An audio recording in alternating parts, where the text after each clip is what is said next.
저희가 처치 비전, 우리 교회가 추구해야 될 교회 상에 대해서 우리가 함께 말씀을 나누고 있고, 오늘이 5번째 시간입니다. 오늘의 제목은 서로 내어주는 교회. 조금 부담스러울 수도 있는 제목의 말씀을 함께 나누려고 합니다.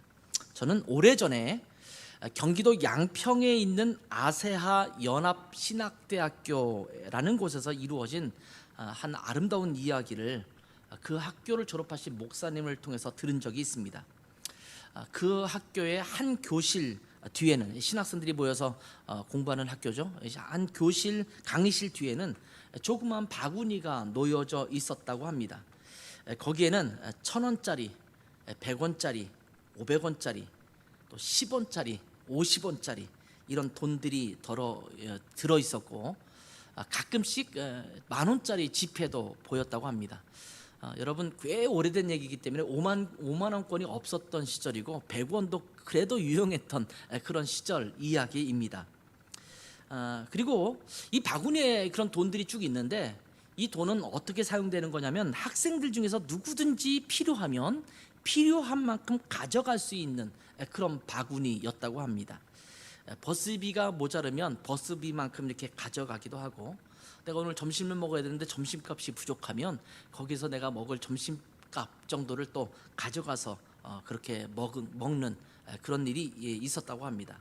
그리고 누구든지 자기에게 좀 여윳돈이 생기면 거기다가 이렇게 언제든지 그 10원짜리든 50원짜리든 10,000원짜리든 거기다 이렇게 넣어두는 그런 상황이었다고 합니다. 그래서 그 목사님 얘기에는 그 바구에는 언제든지 돈이 떨어지지 않게 늘 있었다, 이런 이야기를 들은 적이 있습니다. 같은 교회에서 사역하고 있는 부목사님이 그 이야기를 하시는데, 제가 그 얘기를 들으면서 굉장히 충격을 많이 받았습니다. 그러면서 저는 이 이야기를 들으면서 바로 이거구나, 이런 생각을 했습니다. 그리스도인의 나눔이라는 것은 바로 이런 것 아니겠는가, 이런 생각을 했습니다. 신학생들이 무슨 돈이 있었겠습니까? 대부분 가난한 학생들이 참 많거든요. 그런데 가난한 신학생들이 거기에 함께 모여 있음에도 불구하고 그 바구니에는 돈이 떨어지지 않았다라는 겁니다. 왜 그랬을까요? 저는 바로 나눔의 마음이 그들 가운데 있었기 때문에 아마 더욱 풍성하지 않았을까, 이런 생각을 해보게 됩니다. 저는 예전에 우리 침례교단의 교육기관인 교회진흥원이라는 곳에서 사역을 하면서 전국 청소년들을 대상으로 한 캠프를 여러 번 기획하고 진행해 왔었습니다. 교회에서도 매년 여름과 겨울에 2번씩 청소년 수련회를 준비해서 시행했었습니다. 그런데 청소년 캠프를 할 때는 간식 주는 시간이 정말 복잡하고 좀 아우성입니다. 아수라장이 되는 거죠. 서로 자기 몫을 챙겨 먹으려고 아우성이고 얼마나 복잡해지는지 모릅니다. 먹기 위한 처절한 투쟁이 벌어지는 것처럼 그렇게 느껴지는 것 같습니다. 그러다 보니까 간식을 나눠주는, 분배하는 선생님도 굉장히 많이 필요했었습니다. 그러다가 이 이야기를 듣고 나서 어떤 생각을 했냐면, 우리 교회 청소년부 수련회에서 수련을 할 때 되면 간식을 그렇게 나눠주지 말고 좀 이렇게 자기가 먹고 싶은 만큼 그냥 가져가서 먹도록 하자, 이런 신박한 아이디어를 냈습니다. 많은 선생님들이 이게 가능하겠는가, 누가 이거 자기 먹을 만큼만 가져가고 남겨놓겠는가, 식욕이 왕성한 청소년들이 그냥 다 자기가 챙겨서 먹으면 어떻게 하겠는가, 이런 염려를 했습니다. 그렇지만 한번 해보기로 하고 이팅 박스라는 것을 만들었어요. 큰 박스에다가 그 앞에다가 이팅 박스 이렇게 써붙였습니다. 그리고 그날 먹을 만큼의 간식을 거기다 다 넣어 놓았습니다. 과자도 있었고 여러 가지 빵이라든지 초코파이라든지 이런 것들을 잔뜩 넣어 놓았습니다. 그리고 이제 광고하기를 각자 먹을 만큼만 가져다 먹어라, 이렇게 광고를 했습니다. 어떻게 됐을까요? 첫날 간식을 넣어놓자마자 몇 시간이 안 돼서 그 안에 있는 모든 간식이 다 동이 나버렸습니다. 하루 먹을 양식이 한두 시간 안에 그냥 완전히 동이 나버린 것입니다. 그래서 선생님들 중에서는 야 이러지 맙시다 목사님, 이러다가는 이 간식이 남아나질 않겠습니다. 못 먹은 아이도 있고, 어떤 애들은 굉장히 그 간식을 많이 먹어서 점심 저녁을 안 먹으려고 하는 아이들도 있고, 이건 안 됩니다. 이렇게 만류를 하기도 했습니다. 각자 분량만큼 나눠주면 어떻겠습니까? 이렇게 이야기도 했습니다. 그렇지만 제가 좀 지켜보자 이렇게 얘기하고 다시 한번 광고도 했어요. 여러분 이것을 여러분 먹을 만큼 가져가 버리면 다른 친구들은 못 먹는 아이들도 발생한다 이렇게 얘기를 했고, 또 하루 정도 더 지났는데 정말 놀라운 일이 발생했습니다. 이팅 박스에 항상 어느 정도의 간식이 남아 있는 거예요. 첫 번째는 계속 싹 쓸어가서 동이 났었는데, 하루가 지난 이후부터는 거기에 늘 어느 정도의 적당한 양의 간식이 늘 비치되고 있는 그 모습을 보게 되었습니다. 이것이 바로 나눔의 원리가 아닌가 이런 생각을 합니다. 그리스도인들은 나누며 살아야 하는 사람입니다.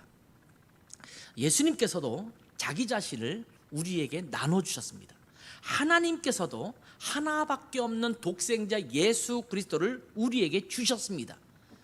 예수님은 이렇게 말씀하셨죠. 마태복음 7장 12절에 황금률이라고 하는 말씀을 하셨는데, 그러므로 무엇이든지 남에게 대접을 받고자 하는 대로 너희도 남을 대접하라. 이것이 율법이요 선지자니라. 이렇게 말씀합니다. 대접을 받고 싶다면 대접을 받고 싶은 만큼 다른 사람에게 먼저 대접하라. 이렇게 말씀한 겁니다. 사도행전 20장 35절에 보면 또 주님의 말씀을 인용해서 이렇게 기록하고 있죠. 주는 것이 받는 것보다 복이 있다. 이렇게 말씀을 했어요. 사실은 받는 것이 참 기쁨이 되지만, 저도 쭉 인생을 살아가다 보니까 내가 누군가에게 뭔가를 줄 수 있다는 것이 참 기쁨이더라고요. 선교사님이 오시면 그분에게 밥을 대접해주고 뭐 조금 돈이라도 챙겨서 드리면 굉장히 기분이 좋더라고요. 누군가 어려운 사람에게 내가 뭔가를 준비해서 그들에게 뭔가 제공해 줄 수 있다면 너무나 좋더라고요. 친구들 사이에 조금 힘들고 어려운 친구들, 뭐 혼자 돼서 혼자 살고 있는 그런 나이가 들었는데 좀 그렇게 살고 있는 친구들에게 한번 같이 음식도 나누고 함께 교제하면 정말 마음이 기뻐지더라고요. 주는 것보다 받는 것보다 주는 것, 자기에게 있는 것을 남에게 줄 수 있는 정신, 이것이 바로 그리스도인의 정신이 아닌가 이런 생각이 들어요. 움켜쥐는 것이 아니라 베푸는 것, 이것이 그리스도인의 모습이라는 생각이 듭니다. 이제 예루살렘 교회가 성령 충만함을 입어서 세워졌습니다. 그리고 하나님께서 놀라운 부흥을 예루살렘 교회에게 주셨습니다. 순식간에 수많은 사람들이 회개하고 주님 앞에 돌아왔습니다. 베드로가 설교 한번 했더니 3,000명이 주께로 돌아왔다 이렇게 기록하고 있거든요. 여러분 생각해 보세요. 지금 우리는 그보다 훨씬 더 적은 인원이지만 120명이 처음에 시작했는데 뭐 한 번 설교했는데 3,000명이 주님 앞에 돌아왔다. 뭐 엄청난 사람들이 교회에 몰려들게 된 것입니다. 그런데 문제가 생겼습니다. 당시 유대 사회 속에서 예수님을 믿게 되면 유대인들은 유대교에서 출교를 당하게 됩니다. 당시 유대 사회는 종교와 정치가 하나로 되어 있는 그런 시대였기 때문에 유대교에서 출교를 당한다는 것은 유대 사회로부터 격리됨을 의미하는 것입니다. 모든 권리를 박탈당하는 것입니다. 가족들로부터도 버림을 당하게 됩니다. 자기의 직업을 잃게 되는 것도 허다했습니다. 이제 먹고 사는 문제가 막막해지는 그런 결과가 된 것입니다. 예수님을 믿는다라는 것이 그 당시에 그런 결단이었습니다. 여러분 생각해 보십시오. 하루아침에 수천 명씩 알거지가 된 사람들이 몰려든다면 어떻게 하겠습니까? 물론 3,000명 모두가 알거지였다 이렇게 생각하지는 않습니다. 그 중에 어떤 사람들은 가족들이 함께 회심해서 돌아오거나 그런 경우도 있었을 거고, 자기 먹고 사는 문제가 없던 사람도 있었을 겁니다. 그런데 3,000명 중에는 상당히 많은 사람 중에서 자기의 먹고 사는 문제 자체가 힘든 사람들도 꽤 많았을 것이라는 생각이 듭니다. 그들에게 식사도 제공해 줘야 되고 잠자리도 제공해 주는 상황이 발생한 것입니다. 요즘 같으면 난리가 났을 것입니다. 교회에서는 계속 대책회의가 열리고 이 난감한 일을 어떻게 해결할 것인가 아마 법석을 떨었을 것입니다. 요즘 우크라이나 전쟁 때문에 난민들이 폴란드, 슬로바키아, 체코, 독일 등으로 몰려오거든요. 그러니까 하루아침에 교회들에서 적게는 몇십 명씩, 많게는 몇백 명씩 난민들이 막 교회로 몰려오는 상황이 벌어졌어요. 저희가 후원하고 있는 이수영 선교사님 교회, 드레스덴 교회도 한 20명 가까이 난민이 몰려와서 거기서 먹고 자고 지금 뭐 2달째 그렇게 하고 있어요. 뭐 정말 힘들죠. 갑자기 발생한 일 때문에 그들에게 먹을 것도 줘야 되고 잠자리도 제공해 줘야 되고 돌봄의 일들을 해줘야 되는 것입니다. 그런데 예루살렘 교회가 이런 일들에 대해서 대처하는 모습이 오늘 44절, 45절에 나오고 있는 것입니다. 다 같이 한번 다시 읽어볼까요? 시작. 믿는 사람이 다 함께 있어 모든 물건을 서로 통용하고 또 재산과 소유를 팔아 각 사람의 필요를 따라 나눠주며. 자, 여기서 그리스도인의 나눔의 원리를 잘 보여주고 있습니다. 이 나눔으로 인해서 예루살렘 교회의 성도들은 넉넉한 삶의 기쁨을 맛보게 된 것입니다. 그렇다면 이 그리스도인의 나눔의 원리는 도대체 무엇일까요? 지난주에 교제에 대해서 함께 말씀을 나눴지만 그리스도인의 교제를 더 깊이 들어가 보면 그 안에는 굉장히 중요한 나눔의 원리가 필요하거든요.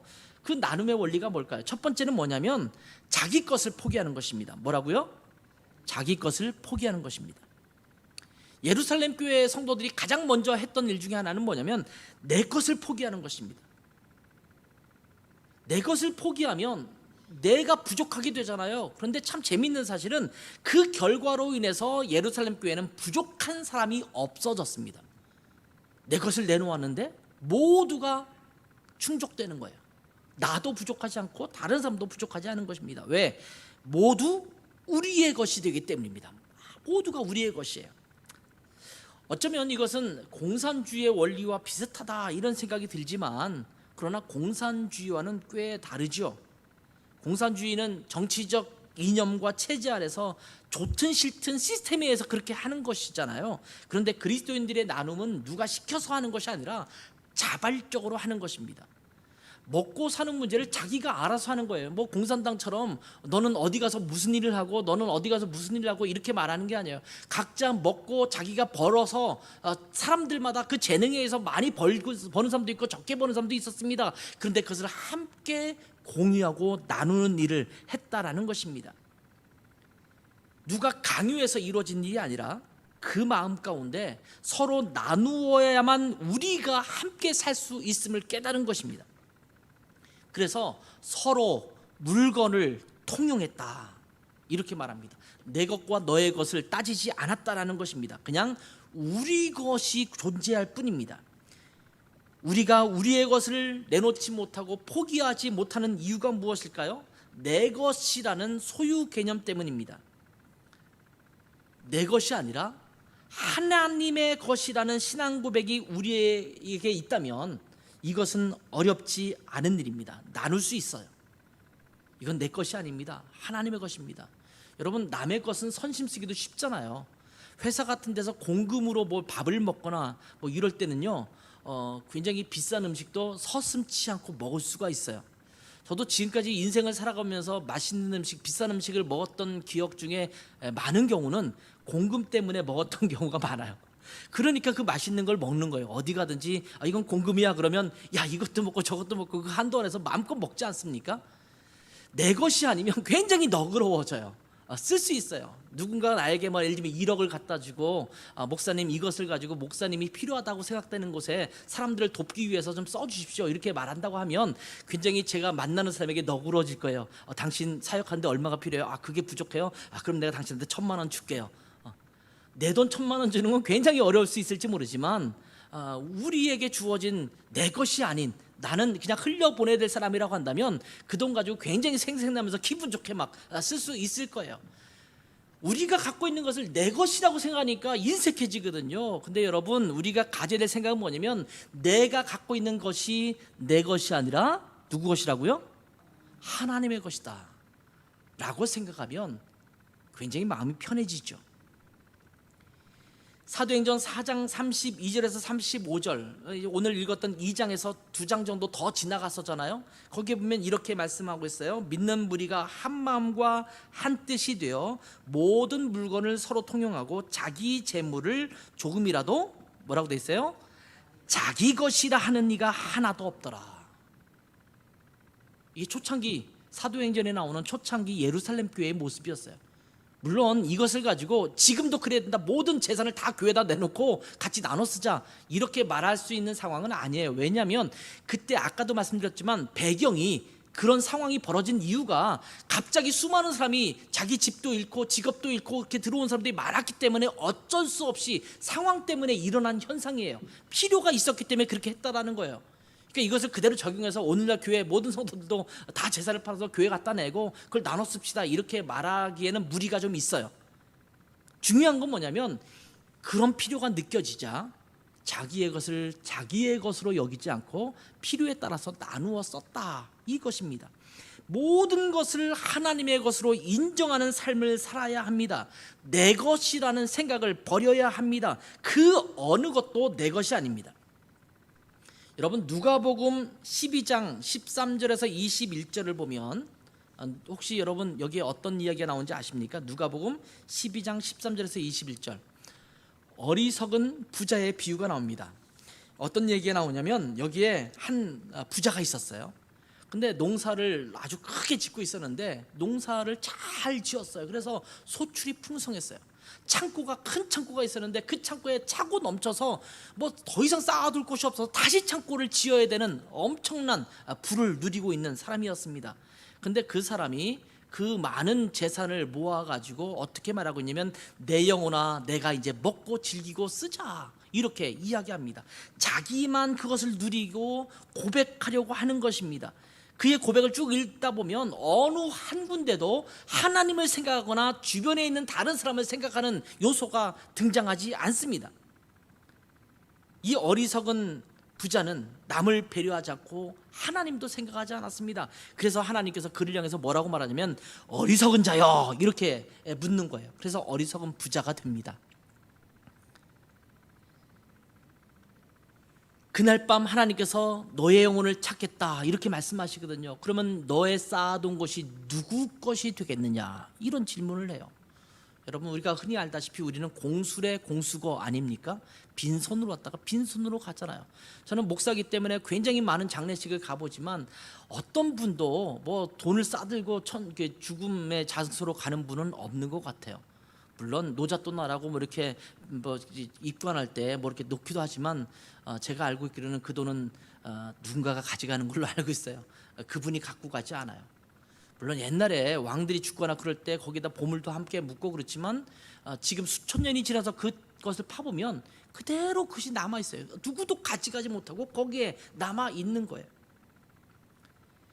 오늘날에는 이런 어리석은 부자들이 너무나 많다라는 것이 가슴 아픈 일입니다. 자기가 벌고 자기가 부자가 되었다면 남을 생각하기는커녕 자기 자신이 누리는 데에만 신경을 쓰고 있는 것입니다. 얼마나 이기적인지 모릅니다. 현대사회에서 쉽게 찾아볼 수 있는 우리의 자화상이기도 합니다. 내가 명품을 몸에 어떻게 바르고 있든지 간에 내가 벌어서 내가 쓰겠다는데 뭐가 문제야, 이렇게 말하는 사람들이 너무나 많지 않습니까? 이제는 이웃집과 나눠 먹는 모습도 찾아보기가 어렵습니다. 언제나 내 것과 너의 것을 구별하고 그 범위 안에서만 허용할 뿐이지 내 것을 함부로 침해하는 사람들에게는 5m 앞으로 접근하지 마, 너 접근하면 쏜다, 뭐 이런 느낌을 가지고 사람들에게 벽을 치는 사람들이 참 많습니다. 교회 안에서도 마찬가지죠. 교회 같은 교회 성도라면 함께 돌보고 섬겨야 되는데 성도들끼리도 일정한 선을 그어놓고 그 이상은 서로 침범하지 말자, 예의를 지켜, 이러면서 선을 긋는 경우가 참 많지 않습니까? 그리고 선을 넘으면 섬을 넘는 자식들, 뭐 이렇게 얘기하면서 상당히 상대방을 고깝게 보는 경우도 많습니다. 여러분, 우리 것은 아무것도 없습니다. 심지어 우리의 영혼까지도 하나님의 것임을 기억해야 합니다. 우리는 단순히 청지기입니다. 청지기라는 것은 뭐냐면 창고지기라는 말이거든요. 이것은 하나님의 것인데 이것을 내가 지금 관리하는 관리자일 뿐입니다. 내 자식도 내 것이 아니고 하나님의 것이며 내 시간도 하나님의 것이고 내게 주어진 물질도 하나님의 것입니다. 어느 순간 하나님께서 이 어리석은 부자에게 말했던 것처럼 너의 영혼을 내가 찾겠다라고 말씀하시면 어느 것도 내 것이 아니라 누군가에게 주어지는 내 물건이 아니게 됩니다. 이 땅에 사는 동안 잠시 맡아서 관리하는 자일 뿐입니다. 여러분, 교회를 다니는 분들은 11조 헌금을 드립니다. 여러분, 왜 11조를 드리는지 아십니까?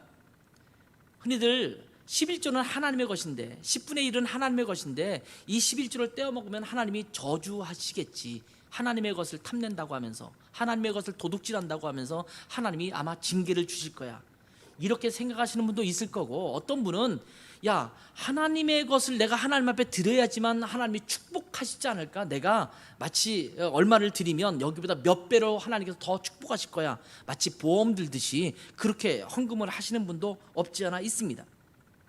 그런데 그렇지 않습니다. 11조의 온전한 정신이 뭐냐면, 하나님, 내게 주신 모든 물질, 내게 주신 모든 것들은 다 하나님의 것입니다. 이 모든 것이 하나님의 것이라는 고백으로 내가 10분의 1을 떼어서 상징적인 의미로 그렇게 드리겠습니다. 이것이 11조의 온전한 정신입니다. 이것이 11조의 정신이에요. 그러니까 신앙 고백이죠. 10분의 1을 떼어 드리는 것은 나머지 10분의 9도 하나님의 것입니다.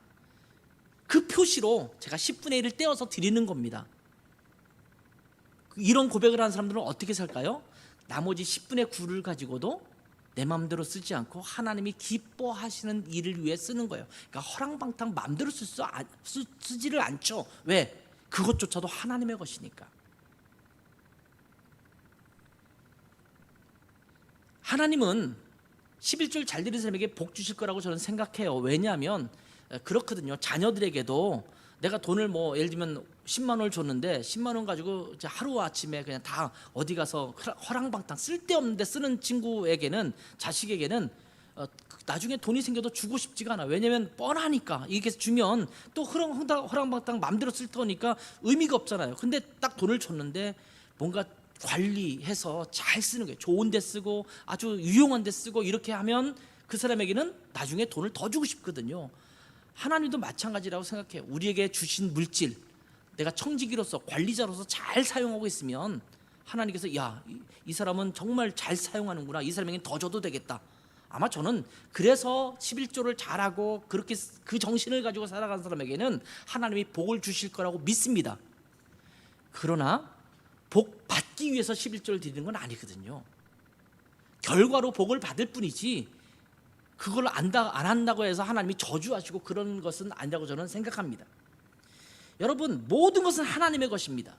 모든 것이 내 것이 아님을 인정하면 포기하기가 쉬워집니다.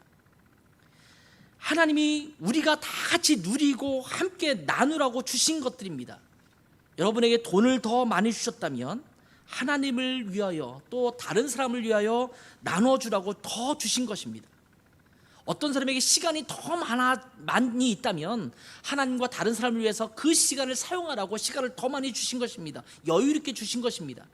재능이 나에게 많이 주어졌다면 이 재능을 하나님과 다른 사람을 위해서 더 잘 사용하라고 내게 그 재능을 주신 것입니다. 근데 자꾸 우리는 내게 주신 재능, 시간, 물질, 이것을 나의 것이라고 착각하기 때문에 남에게 주기를 인색한 거거든요. 여러분, 내 것임을 포기하십시오. 그러면 주기가 쉬워요. 나누기가 쉬워요. 두 번째는요, 나눔의 원리 두 번째, 한 가족임을 인정하는 것입니다. 교회 공동체에 속해 있는 사람들이 가족 공동체로 살아가고 있다라는 것을 인정하는 거예요. 이 가족 공동체는 어떤 의미냐면 서로 책임지는 관계가 되는 것입니다. 따라합시다. 서로 책임지는 관계. 네, 서로 책임지는 관계. 자, 이런 나눔은요, 그리스도인의 나눔은 가족과 같은 삶을 말하는 것입니다. 여러분, 집에 자매가 있거나 형제가 있다면 옷을 같이 입는 경우도 많잖아요. 필요에 따라서 언니가 입었다가 동생이 입었다가 그러기도 하잖아요. 저의 경우는 좀 달랐어요. 제가 등치가 다른 형제들 달라서 감사하게 형의 옷을 잘 물려 입지 않았어요. 안 맞아서. 저는 늘 제 옷을 입었던 기억이 나지만 보통 비슷한 모습을 갖고 있는 형제들은, 자매들은 많이 옷을 공유하기도 하죠. 그래서 서로 싸우잖아요. 오늘 내가 이거 입고 가려고 했는데 왜 네가 먼저 입고 갔어 하면서 싸우는 일도 비일비재하게 일어나는 일이기도 합니다. 저희 이제 제 아내도 그렇죠. 우리 여자 형제만 4명이기도 한데 보니까 서로 어떤 때는 저분이 입었던 걸 나중에 이 집에 와 있고 저 집에 가 있고 이런 경우도 종종 있는 것 같아요. 물론 주인은 명확하게 있는데 서로 허물 없이 나누는 것입니다. 왜 그럴까요? 가족이기 때문입니다. 제가 왜냐하면 가족이기 때문입니다, 이 말을 많이 쓸 거거든요. 지금 저는 2 아들이 있었는데 아이들이 어렸을 때 뭐 장난감이라든지 이런 거 사달라고 하면 2 아들이지만 1개만 사줬어요. 예를 들면 똑같은 장난감을 하나씩 안겨주지 않고 1개씩을 사줬어요. 그리고 그때마다 뭘 얘기하냐면 같이 가지고 놀아라. 아마 굉장히 분쟁이 있을 수 있는 그런 일이기도 해요. 근데 어렸을 때부터 굉장히 많이 가르쳤던 것 중에 하나가 뭐냐면 이거는 너가 소유가 1명이 있어도 너가 갖고 있는 것이 아니라 같이 공유하는 거야. 예를 들면 첫째에게 장난감을 하나 사줬어도 이건 너 것이 분명해. 그러나 너 혼자 갖고 노는 것이 아니라 동생과도 같이 갖고 놀아야 돼. 동생에게 사주어도 똑같습니다. 얼마나 좋은지 몰라요. 얼마 전에 저희 둘째 아들이 교회를 갔는데 한국에서 방문한 어떤 목사님 사모님이 이 아이를 불쌍히 보셨는지 어여삐 보셨는지 모르지만 내가 우리 예종이한테 매달 20만 원씩을 후원해 주겠다, 대학원 졸업할 때까지. 그러고 가셨대요. 얼마나 기쁜 일입니까? 매달 20만 원씩을 헌금하겠다는 거예요. 후원해 주겠다고. 내가 너무 감사하다. 그분 저랑도 아주 절친한 잘 아는 분도 아니신데 그렇게 왔다가 그렇게 하신다고 그래서 참 정말 감사하다, 기쁘다 이렇게 생각을 했어요. 그런데 참 기특한 이 둘째 녀석이 자기 형에게 매달 반을 나눠 주겠다 이러더라고요. 시키지도 않았는데 그런 얘기하는데 저는 감동받았어요. 야, 얘네들이 그래도 형제는 맞구나, 서로 사랑하는구나. 자기에게 주어진 돈 자기가 쓰면 되는데 형도 필요하니까 형에게 내가 반씩 매달 주겠다 이렇게 이야기하는 것이 얼마나 감사했는지 몰라요. 왜 그럴까요? 왜냐하면 가족이기 때문입니다. 동생이 사업에 필요하다고 5천만 원을 빌려갔다고 칩시다. 그런데 장사하다가 부도가 났어요. 몽땅 날렸습니다. 그렇다면 그 형이 동생을 향해서 송사를 하겠습니까? 아깝지만 나중에 재기하면 갚으라고 말할 것입니다. 물론 무정한 형제들도 종종 있어서 서로 뭐 살인도 나기도 하고 뭐 다툼이 나타나는 경우도 있지만 일반적으로 형제들끼리 사실은 그런 일이 있으면 그래, 아깝다, 아쉽다, 정말 그는 정말 힘든 일이지만 그래, 오케이, 네가 나중에 재기하면 갚아, 이렇게 하고 넘어가는 경우가 더 많지 않습니까? 왜 그럴까요? 가족이기 때문입니다. 이러한 가족들은 왜 이렇게 서로 내어줄까요? 가족들이 서로 내어주는 경우 많거든요. 저희도 그런 것 같아요. 뭐 우리 처형들도 많이 있고 그렇지만 뭐 가끔씩 필요하면 뭘 이렇게 내어주고 그러거든요. 왜 그럴까요? 가족이기 때문이죠. 가족은 서로 책임지는 관계이기 때문입니다. 형제 중 하나가 사업을 하다가 쪽박을 차면 다른 형제가 무의식적으로라도 그 형제를 돌아보게 되어 있습니다. 그것이 가족입니다. 자녀가 결혼했는데 그 결혼한 자녀가 경제적으로 매우 쪼들리고 힘들어 한다면 부모가 그 자녀에 대한 관심을 갖고 어떻게든 경제적으로 좀 도와주려고 애쓰는 것이 가족입니다. 반대로 부모님이 연로해서 힘들고 어렵게 살아간다고 한다면 그 부모님을 책임져 주고 함께 하려고 하는 것이 자식 아닙니까? 왜 그렇습니까? 가족이기 때문입니다. 서로 가족은 책임지는 관계를 갖고 있기 때문입니다. 이것이 가족입니다. 가족은 서로에게 민감합니다. 안 그런 것처럼 느껴지지만 서로 어려움이 생기면 신경이 안 쓰일 수가 없습니다. 사정상 힘들어도, 내가 힘들어도 무언가 돕게 되어 있습니다. 왜 그렇습니까? 가족이기 때문입니다. 가족은 이렇게 서로를 책임지는 관계입니다. 요 근래 가정이 많이 깨어져서 가족인데도 불구하고 남처럼 살아가는 그런 가족들도 있습니다만, 그런 가족은 그야말로 남처럼 사는 가족이지 가족이라고 말하기 어렵지 않습니까? 가족은 서로 돌아보게 되어 있습니다. 여러분, 우리는 한 교회 공동체, 가족 공동체라고 말하는데 서로 책임지는 관계입니까? 예루살렘 교회 성도들은 서로 책임질 수 있었던 가족 공동체입니다. 왜 이렇게 내 물건을 내 것이라고 여기지 않고 함께 물건을 서로 통용했을까요? 우리는 예수 그리스도 안에서 가족이라고 생각했기 때문에 그 수천 명이 함께 나눈 것입니다. 예수님 믿고 경제적으로 어려움을 당하는 형제를 보자 자기의 것들을 내어놓고 함께 공유했던 것입니다. 올바른 교회 공동체의 관계가 어떤 건지 아십니까? 내 이익을 챙기는 것이 아니라 서로의 필요에 민감하게 반응한 것입니다. 물론 그렇다고 해서 서로